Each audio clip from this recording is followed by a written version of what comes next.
a realizar las, las solicitudes de revisión de examen y por eso es que todavía aún no se ha reflejado ningún cambio. En este caso, como pues los formularios de exámenes de Google Forms pues no fallan, ¿verdad?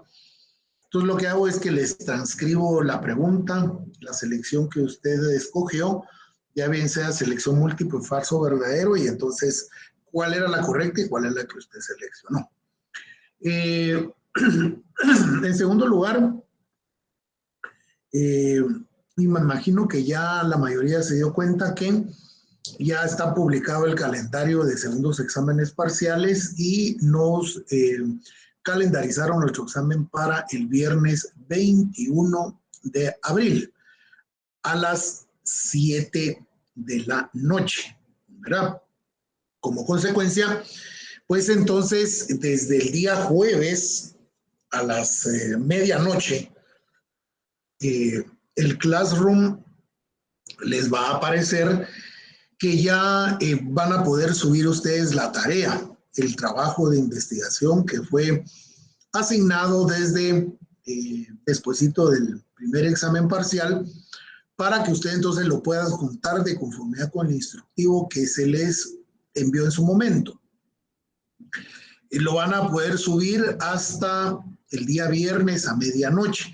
Eso para que usted tenga pues bastante holgura con el tiempo para no estar ahí, sobre todo a la hora del examen, ¿verdad? Sino que pueda hacerlo tranquilo, despacio, durante todo el día, durante toda la madrugada, durante toda la tarde, durante toda la noche después del examen.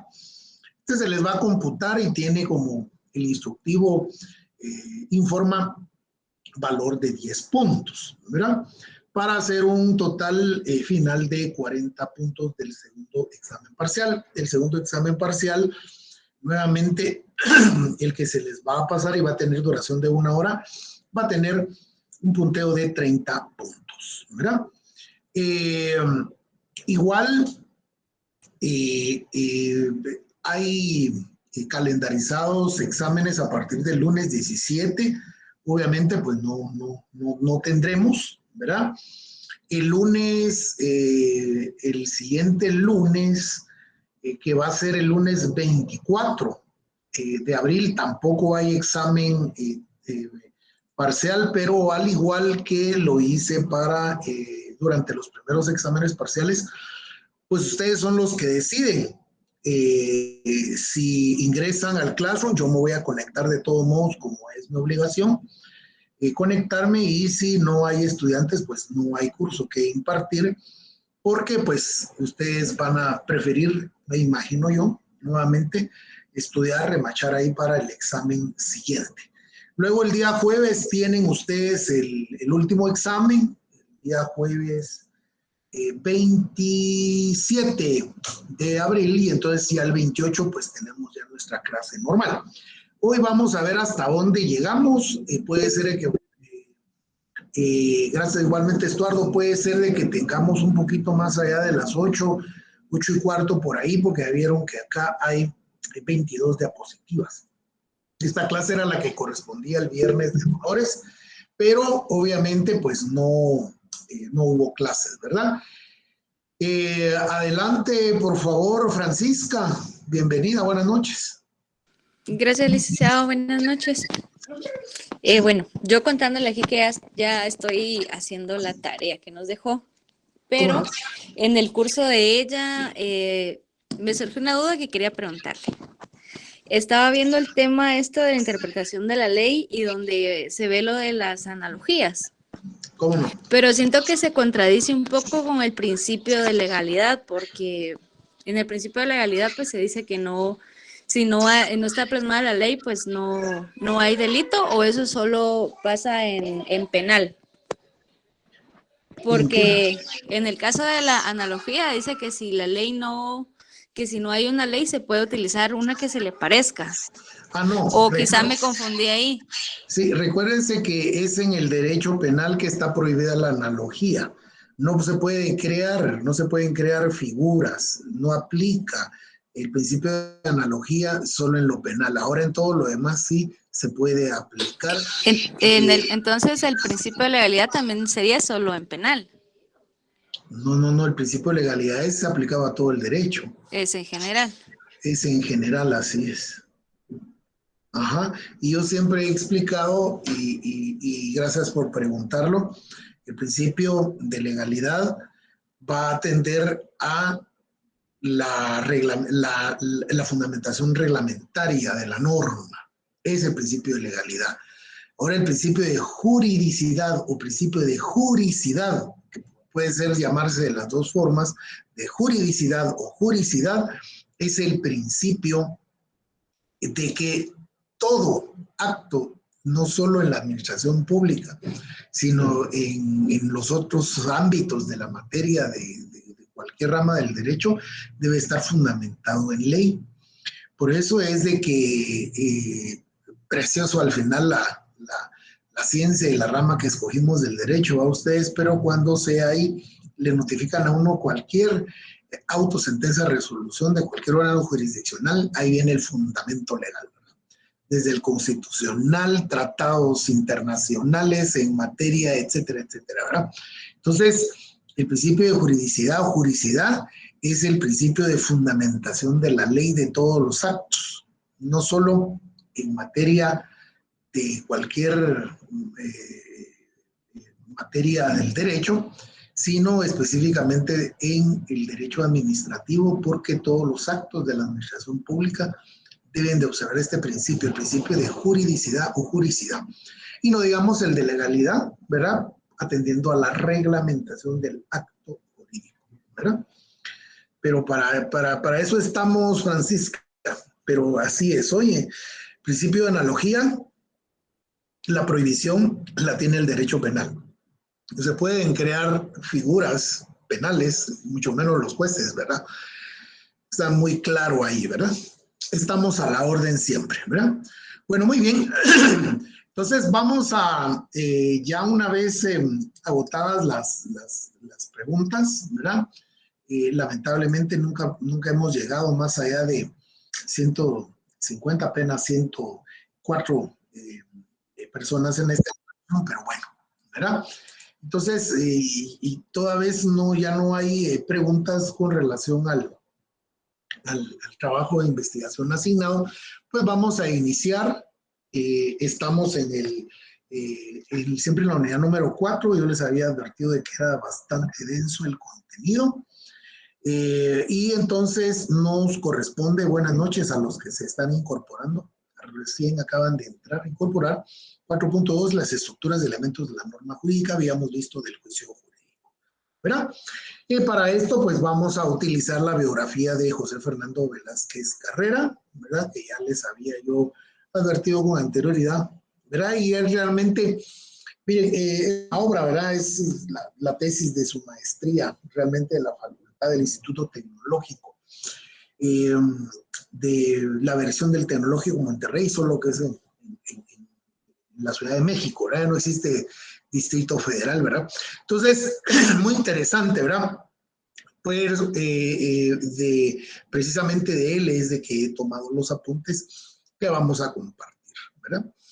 Entonces, para entrar a la estructura de la norma jurídica, el doctor José Fernando Velázquez establece que la preocupación filosófica por la estructura formal de la norma jurídica, como lo ha señalado Ariel Vázquez Gardiol, es sin duda inquietud relativamente reciente, a pesar de que significa que en el pensamiento jurídico contemporáneo es un hecho de relevante consideración. Pensamos que este problema está íntimamente relacionado con la forma en que se concibe la estructura de la norma jurídica según la clásica división aristotélica de los juicios en categóricos, hipotéticos y disyuntivos, que vamos a estar comentando durante el desarrollo, no solo de este punto, sino del siguiente, si es que nos da tiempo, ¿verdad? Con relación a las escuelas, precisamente del pensamiento de la estructura de la norma jurídica. Por eso es muy importante subrayarlo, por favor, porque seguro viene en el examen, ¿verdad? Según la clásica división aristotélica de los juicios en categóricos, hipotéticos y disyuntivos. Atendiendo a su relación y según nuestro criterio, pueden plantearse de la siguiente manera. ¿Cuál es la estructura lógica formal de la norma jurídica. Acuérdense que todo parte de la lógica formal. Venía una pregunta en el examen que ha sido muy recurrente precisamente en la revisión de los exámenes, ¿verdad? Yo trato la manera de hacer lo más, digamos, para sobre todo apoyo a ustedes, ¿no? Bastante teórico el examen, es una clase teórica, no podemos salirnos de eso. O sea, es decir, yo no le puedo consignar a usted desarrollo de tema. Imagínense a qué horas yo leo 200 y pico de temas, ¿verdad? Y a ver si usted está bien en su... Para eso el trabajo, precisamente, ¿verdad? Para eso el trabajo. Pero entonces, aquí no hay pierde, porque ustedes tienen sus diapositivas, las imprimen, las subrayan y ahí no va a haber pierde de la pregunta que se les está haciendo, ¿verdad? ¿Cuál es la estructura lógica formal de la norma jurídica? Partamos del principio lógico formal, ¿verdad? Cuando entonces se utiliza, ¿verdad? El aspecto puramente del ordenamiento, del pensamiento, el raciocinio lógico formal, entonces estamos ante precisamente el pensamiento jurídico. ¿Tiene la norma jurídica la estructura de un juicio categórico, hipotético o destructivo? Pregunta, ¿verdad? José Fernando Velázquez. En cuanto a ello, dentro del enfoque de la lógica jurídica tradicional, como la de la moderna o la lógica deóntica, se han formulado diversos paradigmas que conciben a la estructura de la norma en general y de la norma jurídica en particular, como análoga a la de un juicio categórico, hipotético y disyuntivo, es decir, la forma de pensamiento. ¿Será que es lo mismo? ¿Verdad? Pensar en la forma precisamente de la lógica formal, que va a ser a lo mismo, igual que la estructura de la norma jurídica, ¿verdad? Y precisamente aquí aparece el término de analogía que preguntaba Francisca, ¿verdad? Entonces dice como análoga a la del juicio categórico hipotético disyuntivo, ¿verdad? Entonces hay una forma ahí de comparación con relación a ello. De la primera, en la que destaca la figura de Austin, la norma jurídica concebida como un mandato imperativo emanado de las autoridades soberano tendría, como lo han indicado Álvarez Guardiol y José Vilanova, la estructura de un juicio categórico. Yo siempre voy a insistir y siempre voy a hacer mi pensamiento, obviamente, por la formación jurídica, ¿verdad? Y yo me voy precisamente y siempre voy a concluir con que precisamente la norma jurídica está concebida como el mandato imperativo emanado de la autoridad soberana, en este caso del Congreso de la República, que de conformidad con la Constitución y la forma, cómo se concibe, la forma de nuestro sistema de gobierno, los frenos y contrapesos, la República y demás, corresponde y compete al organismo legislativo, en donde está la representación de la voluntad soberana del pueblo. Por eso es el soberano Congreso de la República, precisamente, porque es donde emana precisamente toda la legislación que va a ser atributiva, coercitiva para todos los ciudadanos. Así, según Álvarez Guardiol, la norma jurídica es para Austin un mandato imperativo emanado. Totalmente de acuerdo. Se dibuja en Austin, agrega Guardiol, la primera categoría de la clasificación de los juicios según su relación. El juicio categórico, es una categoría, ¿verdad? Vilanova, por su parte, señala para el saber o el sentido común de la norma son imperativos. Mandato de terminología tiene una estructura categorizada, ¿verdad? Porque, pues, obviamente va a atender a una clasificación que es la famosa pirámide de Kelsen, ¿verdad? Que tanto hemos aprendido, que vimos y vemos, ¿verdad? En teoría del Estado, precisamente, ¿verdad? Y también lo vemos en derecho administrativo, ¿verdad? Es categórica la ley, ¿no? Para la segunda, suyo máximo exponente es Halkensen. Miren, precisamente aparece él, va siguiendo a Zitelmann, la norma jurídica concebida como un juicio, tendría la estructura de un juicio hipotético dirigido a establecer un nexo entre una condición, en este caso ilícito, o de una consecuencia que es la sanción, hablando del derecho penal que hablaba precisamente Francisca. Kelsen señala textualmente en su teoría del derecho y del Estado las siguientes: las normas generales tienen siempre la forma de proposiciones hipotéticas. La sanción estipula por la norma se hace depender de la realización de ciertas condiciones. Y en la segunda edición emana su teoría pura del derecho.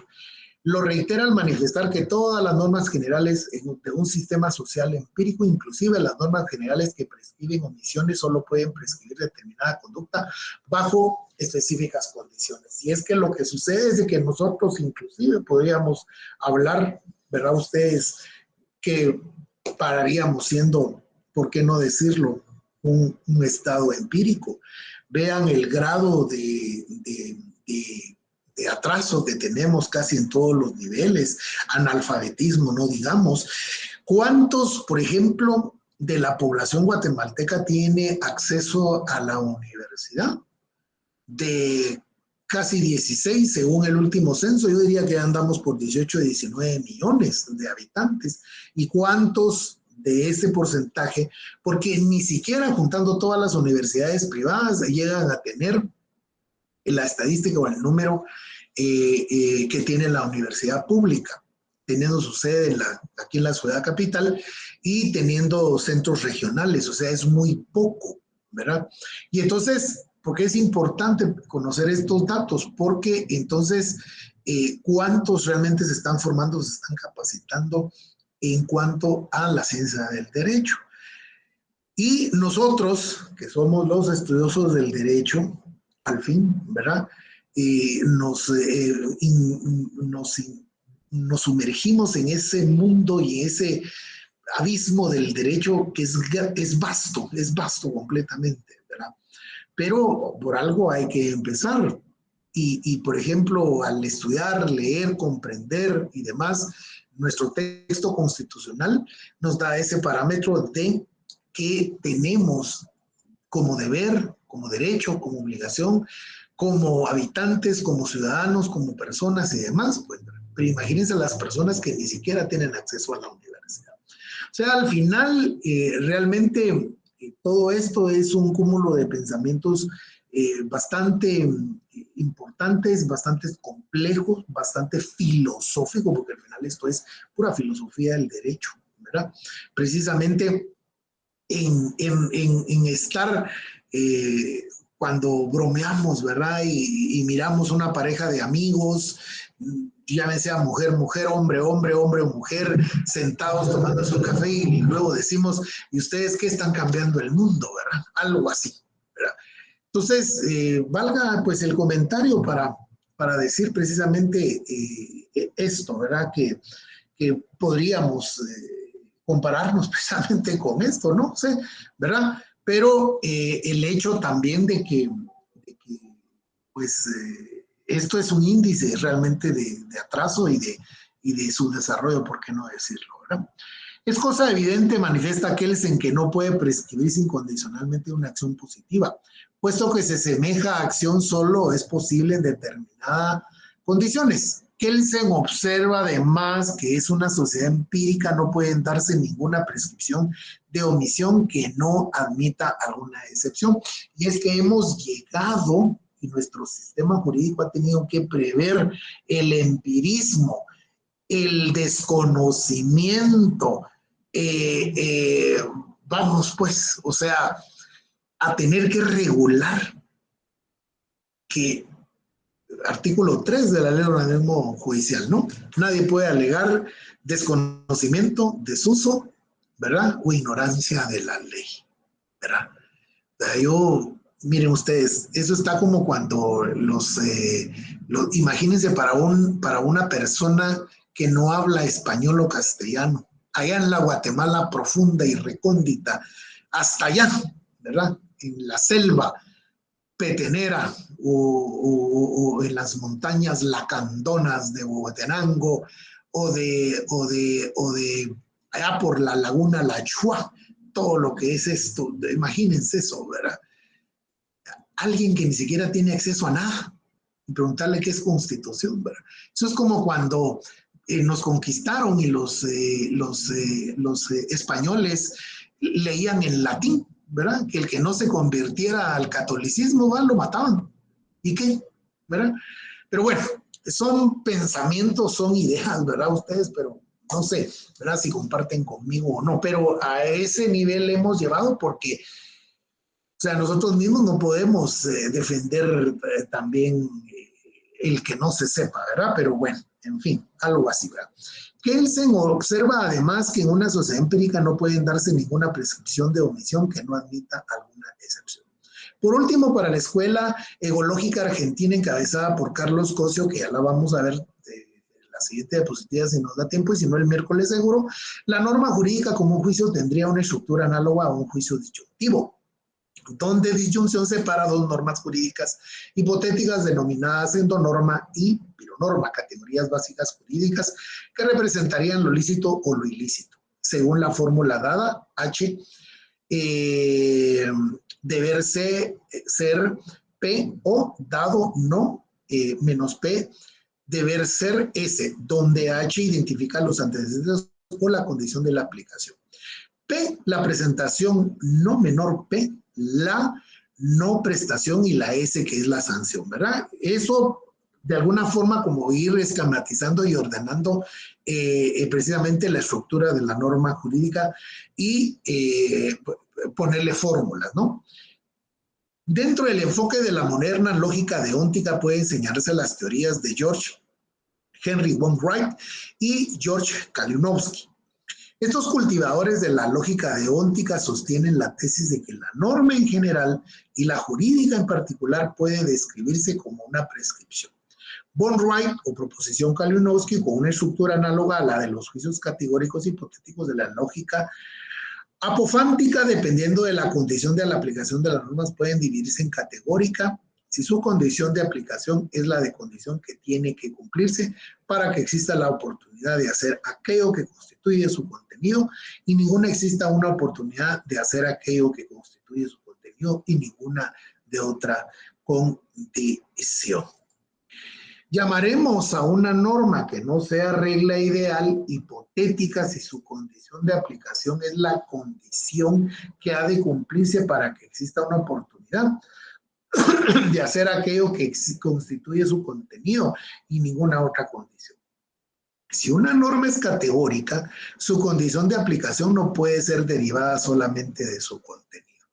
Kalinowski, en ese sentido, señala por su parte al respecto lo siguiente, sin entrar en el debate filosófico acerca de la naturaleza de las reglas del hacer y del obrar. Toda norma puede tomar la forma lingüística de una proposición condicional o incondicional. Y es que lo que sucede aquí, compañeros, es que ya es importante empezar a hacer la distinción y tener la reflexión sobre la composición precisamente de lo que hemos venido hablando. Emerson Orellana dice que se me escucha distorsionadamente. ¿Así me escucha la mayoría? No. Sí se le escucha bien. Emerson, yo creo que es genial. Se le oye claro. Muchas gracias. Emerson, revise su conectividad, por favor. Muchas gracias, compañeros. ¿Verdad? Así, una norma técnica significa normalmente por una proposición condicional adaptada a su carácter hipotético. Puede igualmente ser proposición condicional. La norma, si alguien quiere dilatar un metal, debe aumentar convencionalmente la temperatura. Por otra parte, agrega Kalinowski, toda norma moral, aunque categórica, puede revestir la forma de una frase condicional. Debido a su generalidad, todo contribuyente, hablando y poniendo un ejemplo de derecho tributario, todo contribuyente debe hacer un tiempo oportuno su declaración de impuestos. Es sinónimo de si alguien es contribuyente, entonces debe hacer en tiempo oportuno su declaración de impuestos. O para poner en evidencia sus condiciones de aplicación, la escritura de venta de un bien inmueble debe ser redactada ante un escribano, un notario, escribano, llamado así en otras latitudes, ¿no? Al notario público. Significa lo mismo que si el objeto de la venta es un bien inmueble, entonces significa lo mismo que si el objeto de la venta es un bien inmueble. Entonces la escritura de venta debe de ser redactada ante un notario. Deja sobreentender la condición de fuerza obligatoria y es que no puede ser de otra manera. Imagínense ustedes y ya imagino los profesores de Derecho Notarial me matarían si una compraventa de una casa no se fracciona en escritura pública. Pero por supuesto, o sea, eso es un acto eminentemente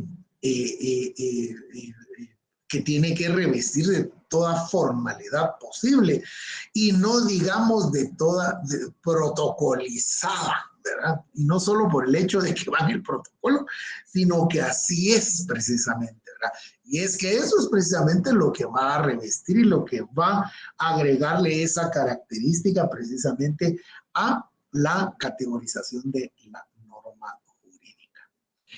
Si Juan es libre y consciente, cuando ella es explicada, la norma se traduce por la frase condicional. Si Juan es libre y consciente, entonces debe decir la verdad. Es por lo tanto lícito examinar, manifiesta por último Kalinowski, cómo lo hace la mayoría de los lógicos, las relaciones entre las normas llevadas a su forma incondicional, siempre que no se confunda el carácter categórico o hipotético de la norma con su forma lingüística, condicional o incondicional.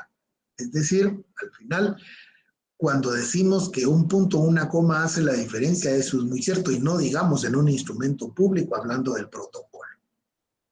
Tanto en el enfoque de la lógica jurídica tradicional como en la moderna lógica deóntica, se han formulado diversas teorías en cuanto al problema que hemos venido examinando, las cuales conciben a la estructura de la norma en general y de la norma jurídica en particular como análoga a la de un juicio categórico hipotético disyuntivo que venimos comentando desde el principio, ¿verdad? Es decir, son semejantes, tienen similitudes, ¿verdad? Caso de la jurisprudencia analítica inglesa, de la de Viena de Kelsen o de von Wright y Kalinowski de la Escuela Ecológica Argentina de Carlos Cosio, respectivamente, que es el próximo punto al ver someramente desde el punto de vista de Eduardo García Maínez, precisamente los aportes de estas escuelas, precisamente al pensamiento de la estructura de la norma jurídica. García Maínez, por su parte, siguiendo a Zettelmann y a Kelsen, y aplicando en primer momento la lógica proposicional al análisis de la norma jurídica, donde afirman las normas jurídicas son imperativos hipotéticos que regulan bilateralmente el comportamiento humano. Totalmente de acuerdo. Y lo volvemos a encontrar en sus hipotéticos que hacen depender la realización de sus supuestos determinadas consecuencias de derechos, facultades y deberes. Posteriormente, al aplicar la lógica de las relaciones al análisis de la estructura de la norma jurídica, sostienen la tesis, como lo hace el filósofo polaco George Kalinowski, de que la norma jurídica tendría la estructura de un juicio racional. Es precisamente, caemos nuevamente a la analogía, precisamente que vienen haciendo y comentando los demás filósofos comentados. Así lo afirma en su Lógico del Juicio Jurídico, donde afirma lo siguiente: la norma de derecho, con sus dos partes, es un juicio relacional. Lo que expresa es la implicación de una consecuencia por sus antecedentes. Yo lo subrayaría ahí, compañeros, ¿verdad? Esto precisamente que está ahí entre comillas, ¿verdad? Y agrega, si designamos el hecho jurídico por medio de la letra H y la consecuencia normativa por medio de la letra C, la relación entre ambos puede simbolizar así: RC, en la fórmula anterior, R designa la relación de implicación y condicionamiento, por lo que HRC debe leerse: el hecho es H en condicionante que la consecuencia jurídica C. Por último, al fusionar los análisis realizados en base a la lógica proposicional tradicional y de las relaciones, infiere que la norma jurídica tendría la estructura de un juicio hipotético racional. Es la conclusión a la que arriba precisamente José Fernando Velázquez. Pero nótese precisamente que entonces hay una analogía ahí con la lógica proposicional tradicional, ¿verdad? Y entonces eso vendría a ser, en resumidas cuentas, este apartado, ¿verdad? Ahora, ¿cuáles son las partes o los elementos de la norma jurídica? Porque lo visto anteriormente es relativamente a la estructura. Ahora veamos, las partes o los elementos de la norma jurídica que pareciera ser que aquí se complicara un poco la cosa, pero no. Pero aquí lo que tenemos que entender y llevar el hilo conductor es precisamente la fórmula, todas las fórmulas que nos empiezan a dar los filósofos. Para Kelsen, la norma jurídica estaría entregada por dos partes o elementos: la condición ilícito y una consecuencia sanción. En la fórmula siguiente, si A debe ser B, donde A representa el ilícito y B es la sanción. Por ilícito acto antijurídico, Kelsen entiende el supuesto al cual la norma jurídica enlaza la sanción. Por sanción se entiende un acto coercitivo de fuerza actual y potencial consistente en la privación de algún bien. Por ejemplo, la vida, la prosperidad, la libertad, el honor, todos aquellos bienes jurídicos y tutelados habidos y por haber y que son regulados precisamente por el derecho penal, que precisamente es lo que pretende el derecho penal, ¿verdad? La protección de esos bienes jurídicos tutelados, ejercitada por un individuo autorizado al efecto y como consecuencia de una conducta, ¿verdad? En este caso el delincuente, ¿verdad? La estructura de la norma de derecho con sus elementos quedaría ilustrada por medio del cuadro siguiente. La condición ilícito, si es A, la consecuencia de sanción debe ser B. Si A, entonces se le aplica la sanción B. Hasta ahí, pues vamos, creo que bien. Y si alguien mata, despejado de otra forma, debe ser castigado con prisión de 8 a 25 años, pensando precisamente en el delito, ¿verdad? Antes descrito, ¿verdad? Pero por supuesto, para ello, pues hay N cantidad de ejemplos y de delitos con sus sanciones en el Código Penal. Por su parte, para Wainwright, la norma jurídica concebida como una prescripción está integrada por 6 componentes o ingredientes o partes, que va a ser el carácter, el contenido, la condición de aplicación, la autoridad del sujeto o sujetos o la ocasión. Y vamos a ir viendo cada uno de ellos. Los 3 primeros, o sea, el carácter, el contenido y la condición de aplicación, constituyen lo que sugiere llamar Wainwright el núcleo normativo, es decir, la estructura lógica que las prescripciones tienen en común con otros tipos de normas. Los otros, es decir, la autoridad y el sujeto o sujetos ocasión, son para Wainwright componentes distintivos de las prescripciones que no se encuentran necesariamente en las demás normas. Según Wainwright, el carácter de una norma depende de si la norma se da para que algo deba o pueda o tenga o no ser hecho, y para representarlo se induce el símbolo O, pero el carácter de deber o el símbolo P para el carácter de poder. Para el carácter tener que no, Wainwright no introduce un símbolo especial, pues considera que es indiferible con el carácter de deber. Las normas con el carácter del deber para Wainwright pueden también ser denominadas normas de obligación. Las normas con el carácter de poder, normas permisivas, y las normas con carácter de tener que no son normas prohibitivas. Por contenido de una norma, Wainwright entiende aquello que debe o puede o tiene que hacerse o no hacerse. Es decir, las cosas o actos, abstenciones de cambiar estados de cosas. Prescrita, mandata, permitida o prohibida. Para representarlo, introduce las expresiones P o Q para los estados de cosas, menos P y menos Q para los estados de cosas opuestos, T para los cambios de los actos y F para las abstenciones. En cuanto a la condición de aplicación de la norma, Wainwright la entiende como aquella condición que tiene que darse para que exista oportunamente hacia aquello que es el contenido de una norma dada. En el caso de las normas categóricas, es decir, aquellas en las que la condición de aplicación está ya dada en el enunciado de su contenido, por ejemplo, es obligatorio cerrar la ventana. La condición de aplicación sobreentendida es que la ventana está abierta, porque si no, de otra manera, ¿cómo la voy a cerrar? Según Wainwright, no es necesario símbolo alguno.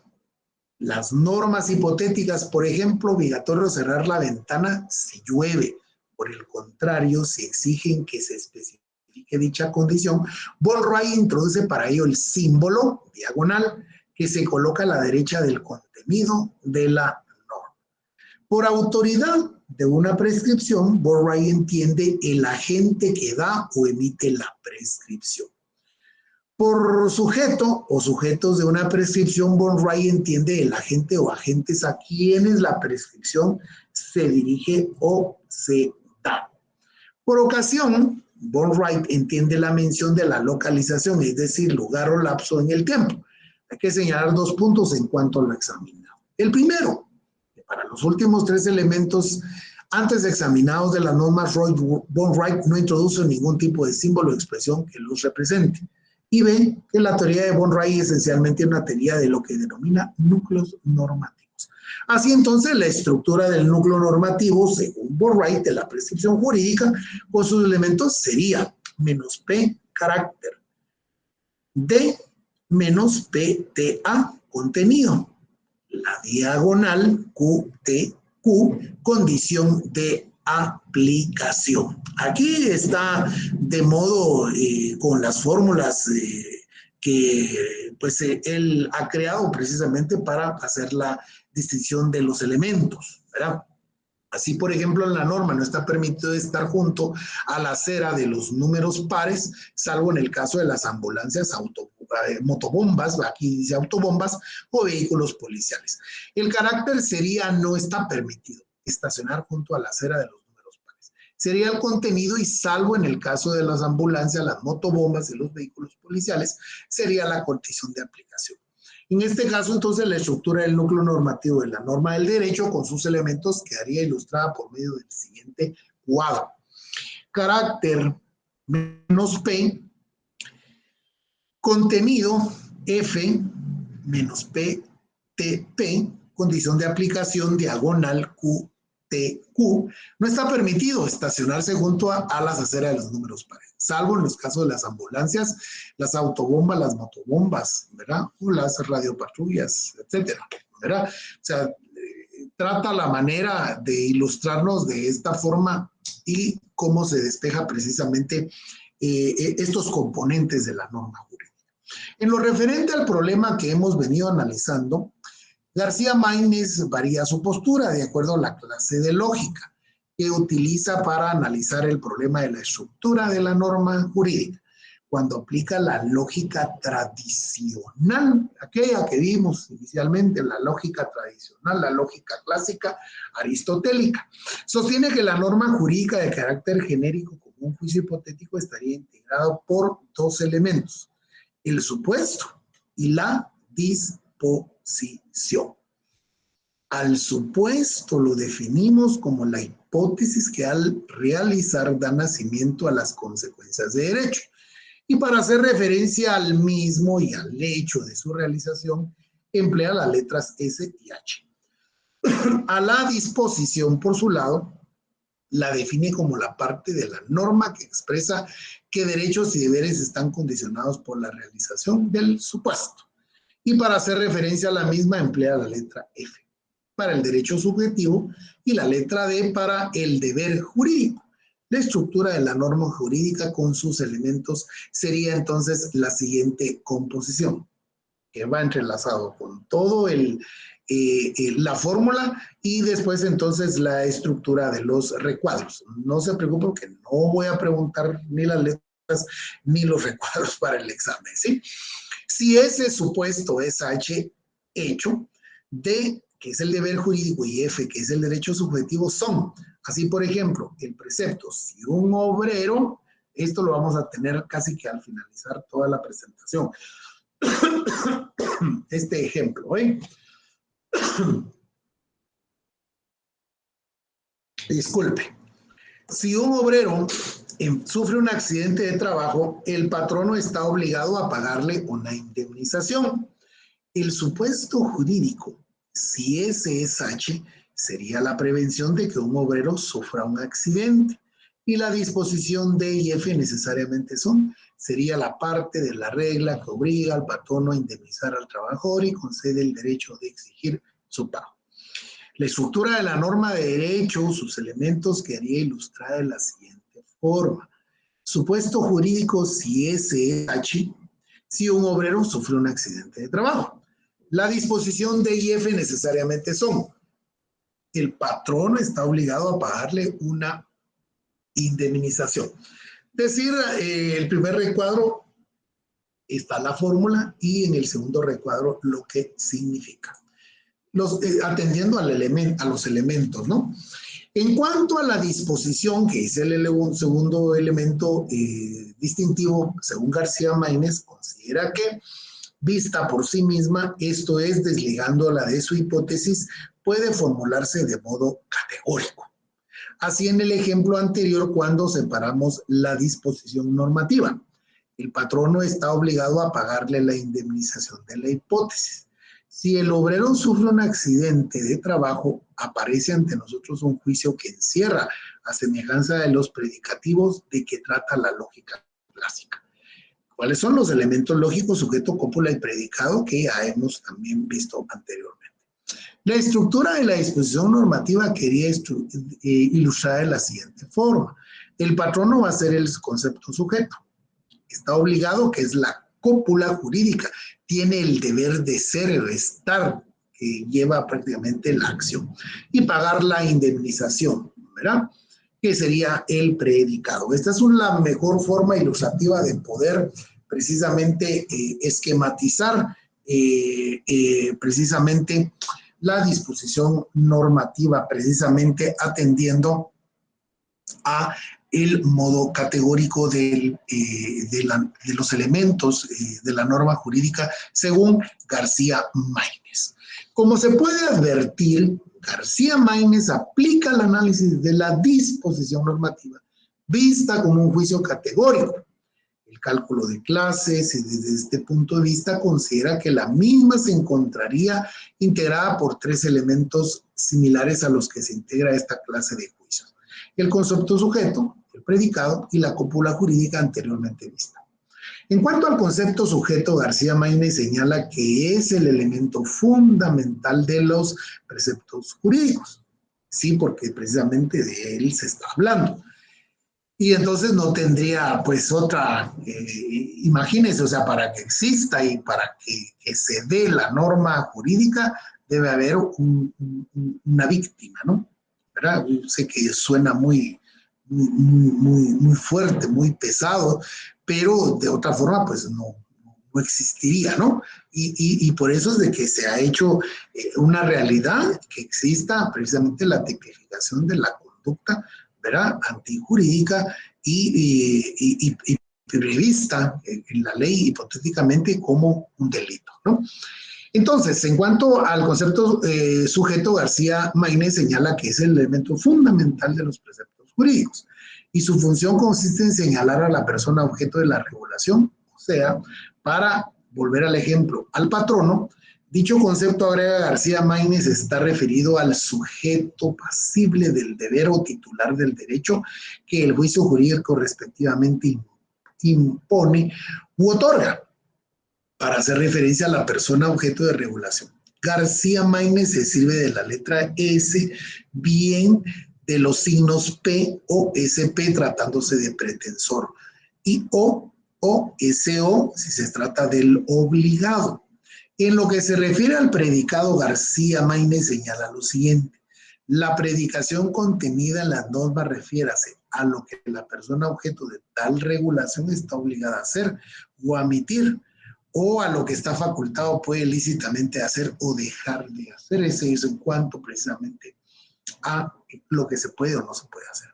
El papel de predicado en la disposición estriba en determinar cuál es la conducta objeto del derecho atribuido o del deber impuesto a aquellas. Para referirse a la conducta ordenada, García Maínez se vale de la letra D, y al referirse a la prohibida de la minúscula P. La constituye el objeto de un derecho subjetivo, le asigna por medio de la letra F.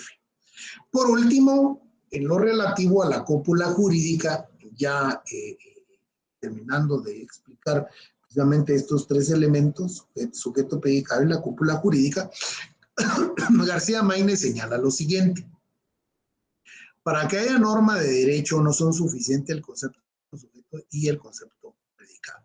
Es indispensable además que la conducta objeto de las obligaciones facultades sea referida a través de la cópula, del obligado o al pretensor, porque es lo que va a completar para nosotros la oración y obviamente va a ser un elemento determinante de la norma jurídica. Su función consiste en atribuir un derecho al pretensor o a imponer un deber al obligado. La cópula jurídica suele expresarse por medio de giros como tiene el derecho de. Está facultado para, tiene el deber de y está obligado a. García Maínez sostiene que la disposición normativa de las partes de las normas de derecho, al separarlas del supuesto jurídico, adopta la estructura de un juicio categórico, regresando al inicio de casi que de la diapositiva, con sus elementos concepto, sujeto, cópula y predicado. De todo lo expuesto se refiere que desde el punto de vista de la lógica tradicional, de la lógica clásica aristotélica, la estructura completa de la norma de derecho abstracta, tomando los elementos que componen la disposición normativa, según García Maínez, sería entonces la siguiente. Primero con su forma y luego con el recuadrito para mejor comprensión.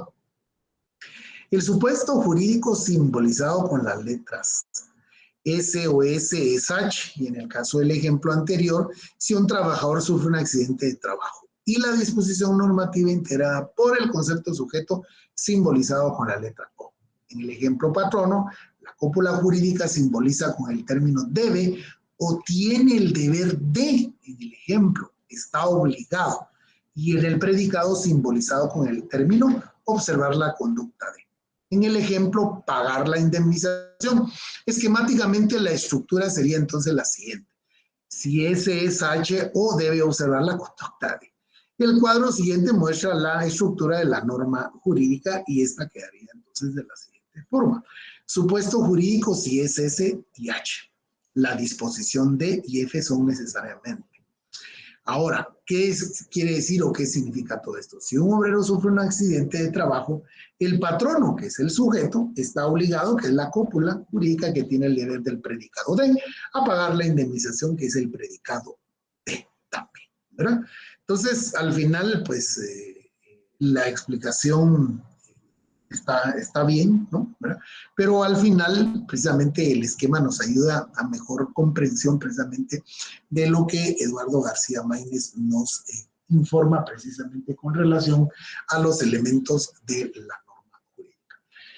Posteriormente, cuando García Maínez aplica la lógica de las relaciones al examen de la estructura de la norma jurídica y la concibe como un juicio relacional, sostiene que estaría integrada por tres elementos: concepto referente, el racional y el relato. Aquí ya está hablando de otra composición.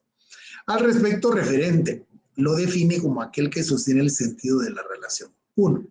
Y para hacer referencia al mismo que en el caso de la norma jurídica se refiere al hecho jurídico, amplía la letra H. Al concepto relacional, por su lado, lo define como, y para hacer referencia al mismo que designa a la relación de implicación y condicionamiento, emplea la letra R. Al concepto relato lo define aquel, y para hacer referencia al mismo que designa la consecuencia normativa, emplea la letra C. La estructura de la norma jurídica, concebida como un juicio relacional, o sus elementos inherentes, sería entonces, según García Maínez, de la siguiente forma. El hecho H es condicionalmente que la consecuencia jurídica C. El hecho H, concepto referente, es condicionante, concepto relacional R, de la consecuencia jurídica C, concepto relato. Así, por ejemplo, en el precepto ya mencionado anteriormente, el ejemplo, ¿verdad?, de derecho laboral de previsión social que ha tomado, si un obrero sufre un accidente de trabajo, el patrón está obligado a pagarle una indemnización. El concepto referente H sería la previsión de que un obrero sufra un accidente. El concepto relacional sería la condicionante. Si entonces R y el concepto relato C sería la parte de la regla que obliga al patrón a indemnizar al trabajador y concede a este el derecho de exigir el pago. Esto entonces, ¿cómo quedaría de la siguiente forma? Al observar la estructura de la norma del derecho con sus elementos integrantes desde el punto de vista de la lógica de las relaciones, según Eduardo García Maínez, queda de la siguiente manera. Concepto referente H, hecho jurídico.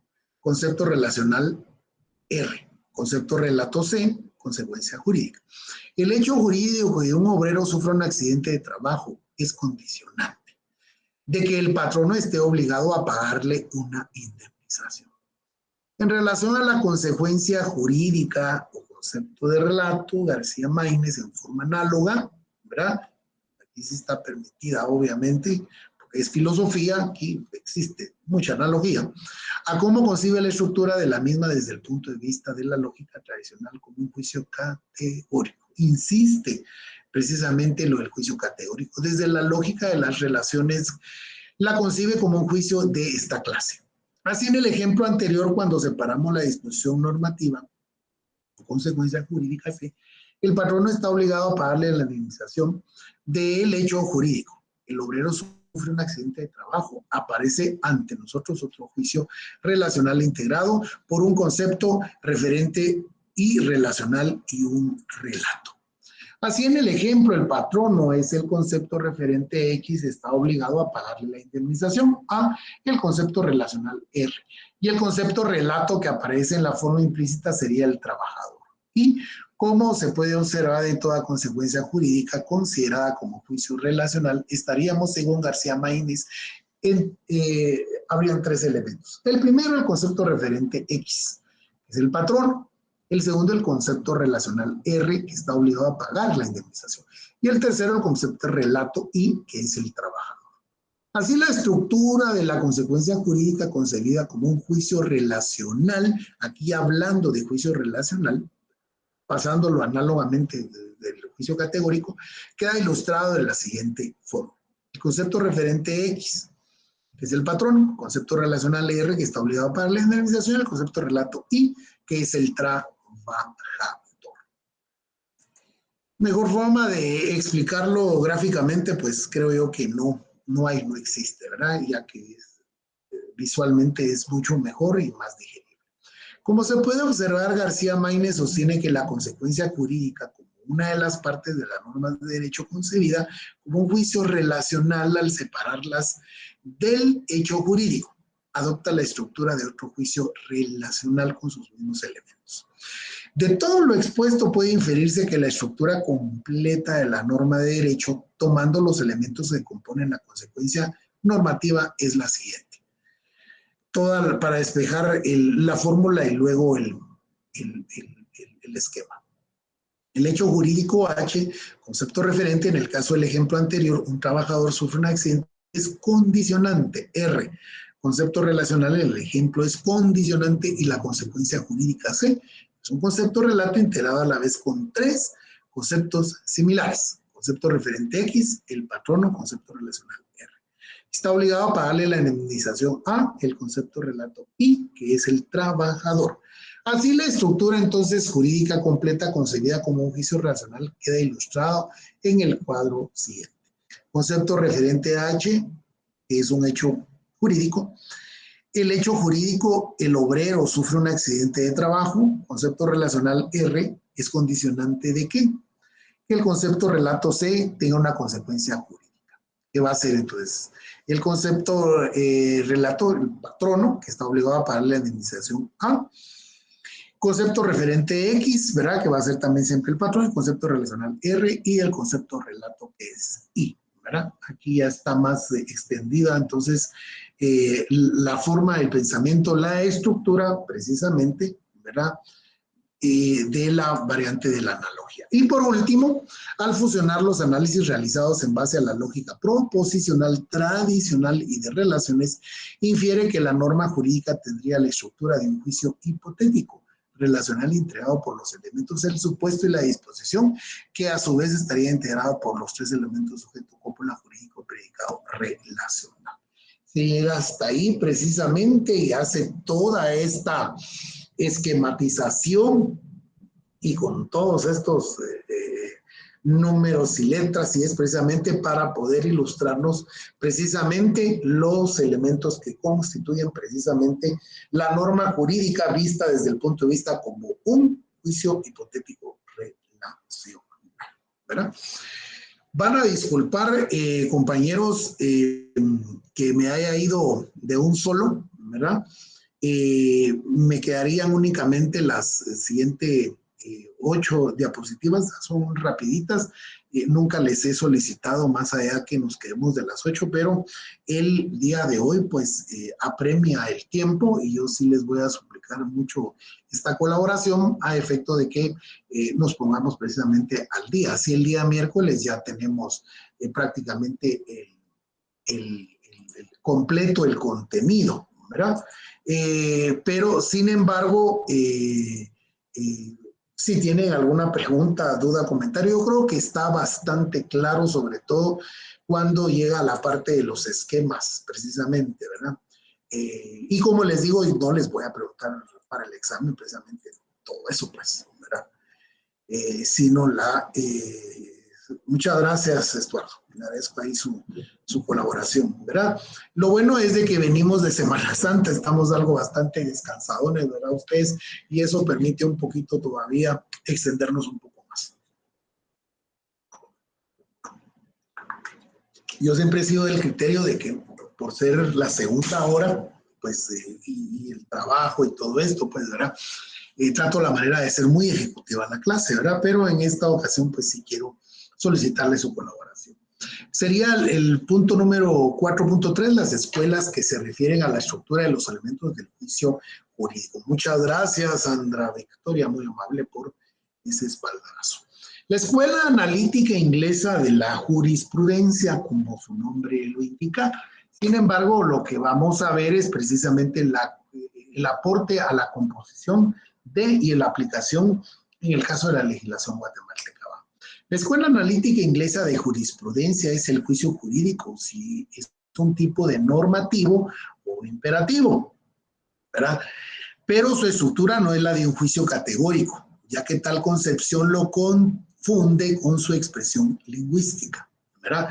Es decir, acá no se haría esa analogía, ¿verdad? Por lo siguiente. Por ejemplo, en el artículo 4 de la Constitución Política de la República de Guatemala, en su parte conducente, determina: en Guatemala todos los seres humanos son libres e iguales en dignidad y derechos. O sea, si analizamos y vemos esa oración y esa frase constitucional, parece que tiene una estructura de un juicio categórico integrado por un concepto sujeto, referido con los vocablos todos los seres humanos, un concepto cópula aludido con la palabra son, ¿verdad? Cuando dice Guatemala todos los seres humanos son, ¿verdad? Un concepto predicado expresado con los términos libres e iguales en dignidad y derechos. Pero realmente tal precepto expresa un juicio jurídico con estructura hipotética en el que se atribuyen derechos o imponen obligaciones y pueden referirse con la proposición de derecho.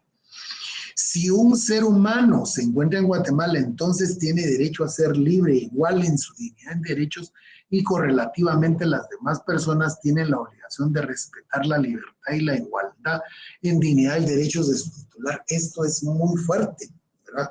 Muy fuerte en el sentido de que si así es, y ahora regreso al principio, si es un juicio jurídico, dice, de tipo normativo o imperativo, ¿verdad? Y entonces con la praxis, con el pragmatismo y la realidad con la que vivimos en Guatemala, y todavía está consignando que entonces un ser humano, dice, se encuentra en Guatemala, o sea que está de paso y que no necesariamente sea guatemalteco, ¿verdad? Entonces aquí es donde precisamente nos enfrentamos precisamente a esto, que es muy fuerte, ¿verdad? Para algo que se supone que sí debería ser imperativo, pero todos sabemos que no lo es, ¿verdad?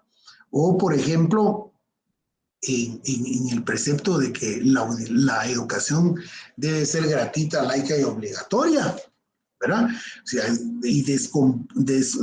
ahí sí que desmenucemos todos la norma jurídica vida y por haber y hagamos el análisis como lo hizo Eduardo García Maínez, ¿verdad? Eso es precisamente a lo que se refiere cuando precisamente hace su aporte en la Escuela Analítica Inglesa de la Jurisprudencia. Lejos también, más allá de lo que significa como corriente de derecho, ¿verdad? Ya que, pues, recordémonos que esta fuente o esta forma de derecho es precisamente que se compone gracias a la jurisprudencia y toda la comunidad denominada del Commonwealth, ahí era Estados Unidos, Países Bajos, por ahí, Belice inclusive, ¿verdad? Porque recordamos que es de Inglaterra precisamente, y entonces son digámoslo, de influencias diferentes, ¿verdad? En nuestro caso no, es así, ¿verdad? Aquí es el positivismo y la fuente directa del derecho es la ley, ¿verdad? Pero precisamente es la forma del pensamiento, ¿verdad? Que aporta precisamente a la composición de la estructura de la norma jurídica.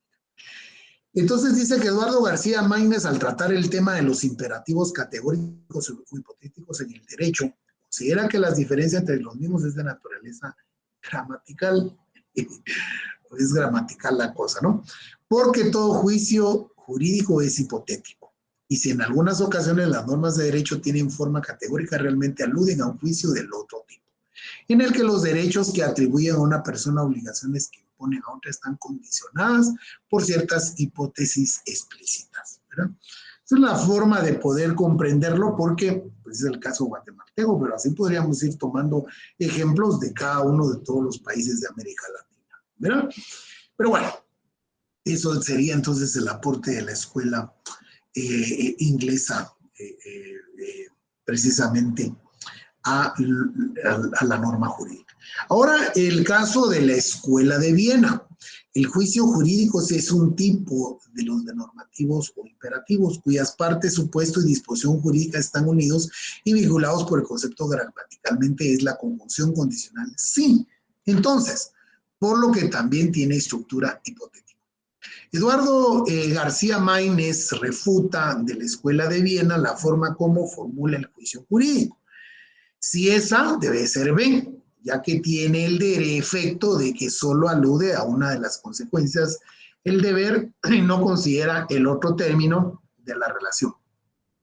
Pero solo es aceptable si la expresión debe de ser B, alude a un deber correlativo de un derecho. Y las consecuencias jurídicas, según citan a dicho filósofo los juristas Josefina Chacón de Machado y Carmen María Gutiérrez de Colmenares, no se reducen a la imposición de un acto coercitivo por parte del Estado, debido a que muchos supuestos jurídicos producen como consecuencia de atribuciones o facultades subjetivas a determinadas personas, ¿verdad?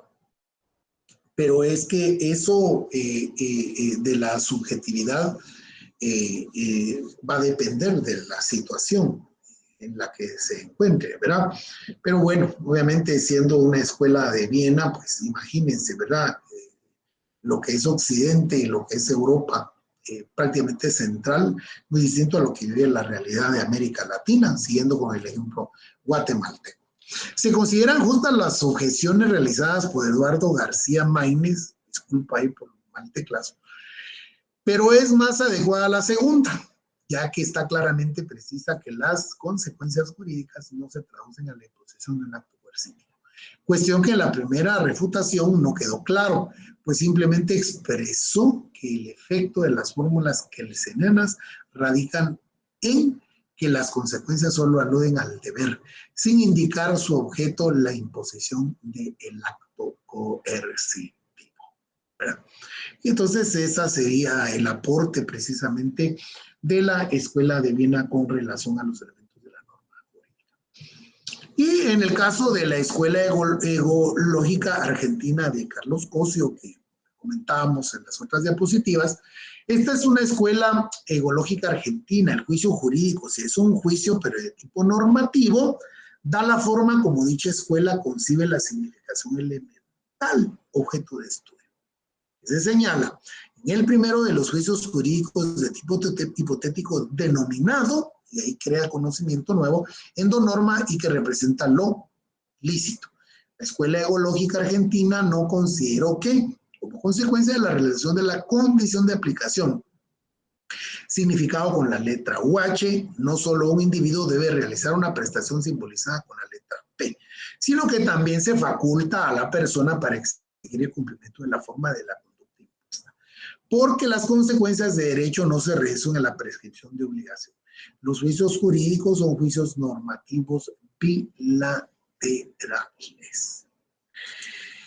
¿Y en qué la unión de los juicios jurídicos de carácter hipotético de cada uno denominados endonorma y opinonorma, mediante el concepto que realmente se llama una conjunción disyuntiva, es una formulación generalizada de dos significaciones elementales que remotamente se encuentran referidos a una expresión jurídica manifiesta por el legislador, por lo que la simboliza efectuando por dicha escuela en las escasas ocasiones podría representar la estructura de los juicios jurídicos aludidos en las normas de derecho contenidas en los códigos o leyes, o en todo caso, si se estima o se juzga que representa la estructura de algunos casos, adolece del error indicado en el numeral romano y las consecuencias de derecho no se reducen a la prescripción de obligaciones, porque también se faculta a otra persona para que exija el cumplimiento de la forma, conducta impuesta, comentado precisamente por la, haciendo una comparación con la escuela vienesa anteriormente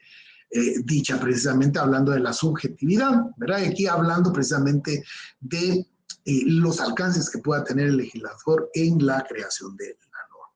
Y por último, la escuela de Eduardo García Maínez, pues muy importante, miren el legado realmente de este gran filósofo, el filósofo, abogado mexicano, ¿verdad? Miren hasta dónde llegó para haber creado su propia escuela.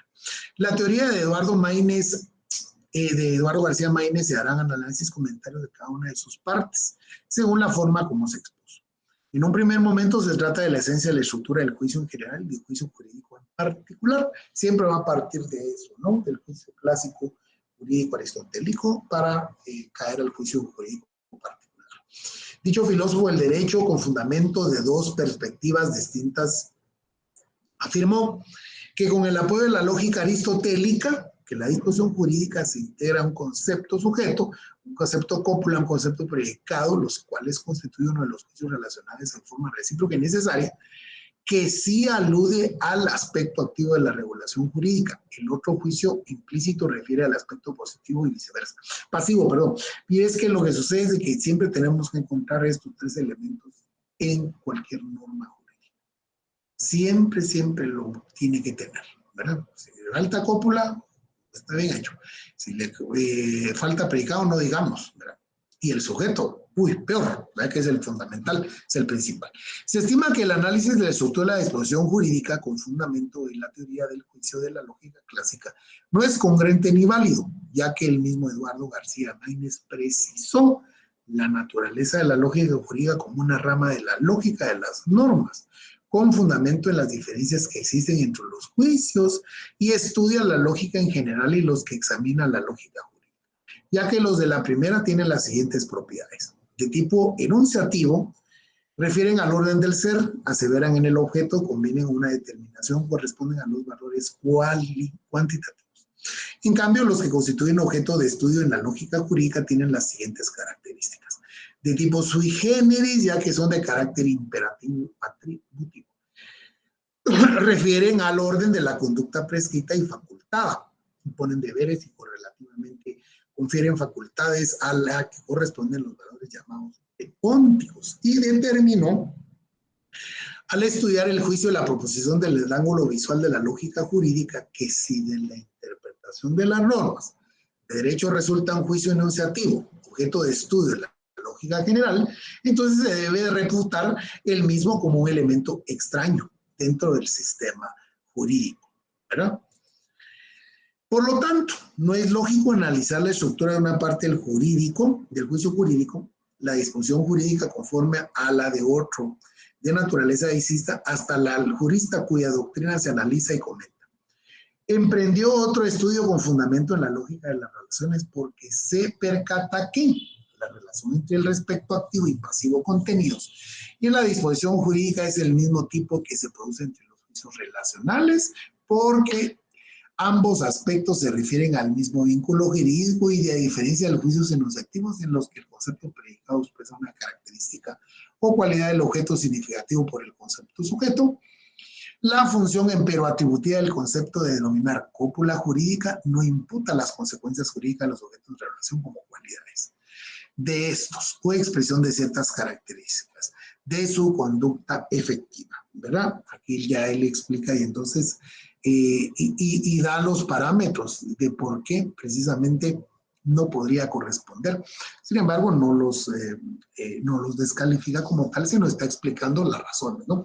Con fundamento en la lógica relacional, que la disposición jurídica se integra de un concepto referente, un subconcepto relacional y un concepto relato, los cuales constituyen uno de los juicios de tipo relacional que atribuye derechos de una persona, denominándolo como norma explícita o relación directa, el cual es equivalente con otro juicio también de naturaleza relacional, que pone deberes y obligaciones a otra, designándolo como norma implícita o relación conversa. De la aplicación de la lógica relacional de la disposición jurídica del juicio jurídico efectuada por Eduardo García Maínez se valora lo siguiente. Correcta la afirmación de que la naturaleza de la disposición jurídica es del tipo relacional. En efecto, tomando como un ejemplo el utilizado al exponer esta parte de la teoría de dicho jurista, el juicio jurídico manifestado en el artículo 112 del Código Civil, ahora yéndonos al derecho de la familia, la mujer tendría siempre derecho preferente sobre el sueldo, salario y ingresos del marido. Este participa de las siguientes notas, las cuales corresponden todos los juicios relacionales. Los conceptos de la relación denominadas referente y relato se refieren a seres exteriores de otro orden. El concepto relacional no tiene un valor metafísico. El ejemplo citado, tanto el concepto de la mujer como el marido expresan seres exteriores el uno del otro, y el concepto relacional expresado con las palabras tendrá siempre derecho preferente sobre el sueldo, salario, ingresos del, no expresa una cualidad de la mujer ni ciertas características de su conducta afectiva, mucho menos, ¿verdad? La conversión de la disposición jurídica al juicio jurídico no implica modificaciones en su cantidad o cualidad, como en algunos juicios enunciados, ya que todo concepto relacional tiene un converso que permite invertir los conceptos de relación y aún así si se refieren a la misma situación objetiva.